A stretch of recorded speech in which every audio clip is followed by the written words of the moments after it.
The photographs, they really cover what life was for a black soldier.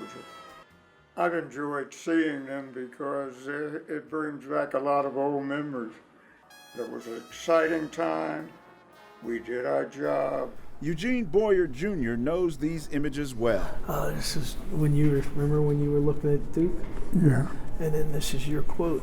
On this day, Mr. Boyer and his son are at the Carnegie Museum of Art. They're admiring a new exhibit called Service and Sacrifice, the work of photographer Charles Teenie Harris.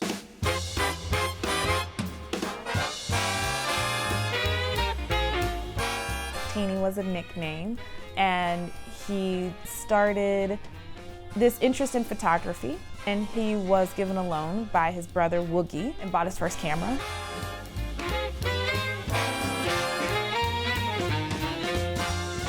Teenie was among the most prolific photographers of the 20th century.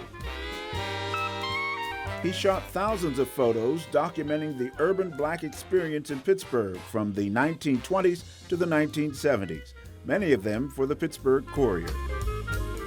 There are about 80,000 black and white negatives that make up that portion of the collection. Dominique Luster is an archivist at the museum. He did a great deal of portrait photography for children's birthday parties, wedding photographs, dance recitals. Everyone knew Teenie, and everyone trusted Teenie, and that afforded him a lot of personal access to celebrities, entertainers, politicians. The Carnegie Museum acquired the full Teenie Harris collection back in 2001. Since then, it has launched many showings of his work.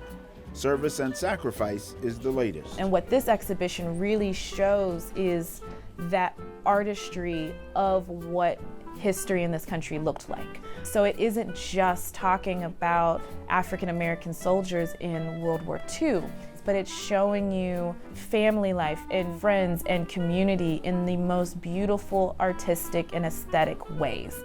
To help with the selection of 25 photographs from thousands in the archive, the museum recruited 2 guest curators.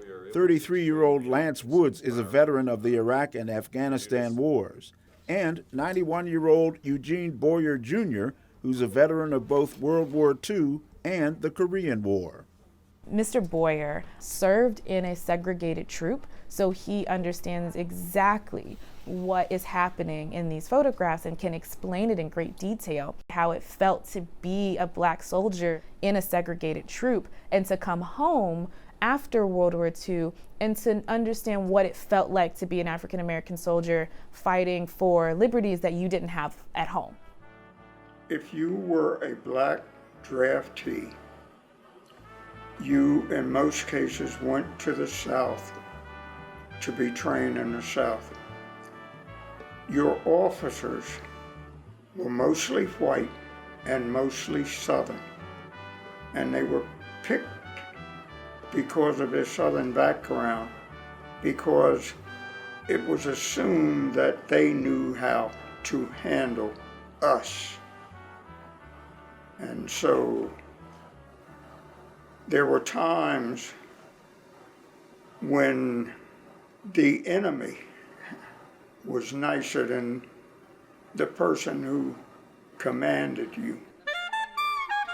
As a teenager, Eugene Boyer had served as an honored member of the Pennsylvania Guard. In 1945, he was drafted into the Army and sent to Germany to serve in an all-black battalion. That wasn't a combat situation. The war in Europe was over and the Japanese had surrendered. And we were occupying Germany to keep subversion from taking place. All of our commanding officers were white. Some of them,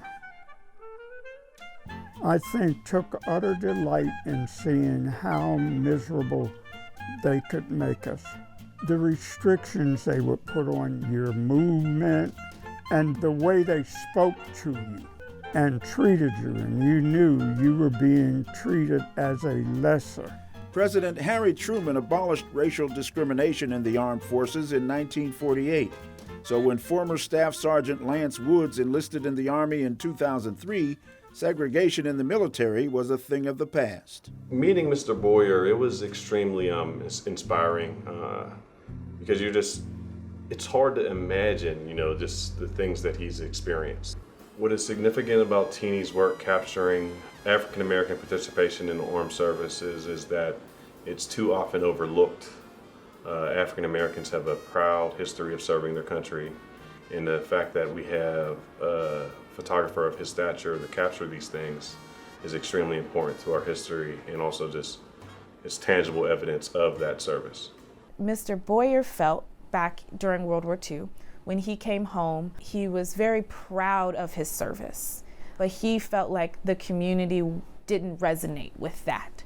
However, at the same time, Lance had a comment in his interview where he talked about being very proud of his service, and then he came home and go back to being called boy. In these photographs, military pride is on full display. But there's another important reason for this exhibit. The majority of the individuals in this exhibition are unidentified.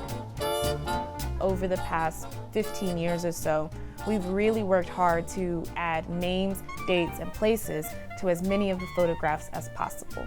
However, with the military section of this collection, that has not been the case. And so we really want to use this opportunity to identify a lot of these servicemen and women. Among the unidentified is this young medic.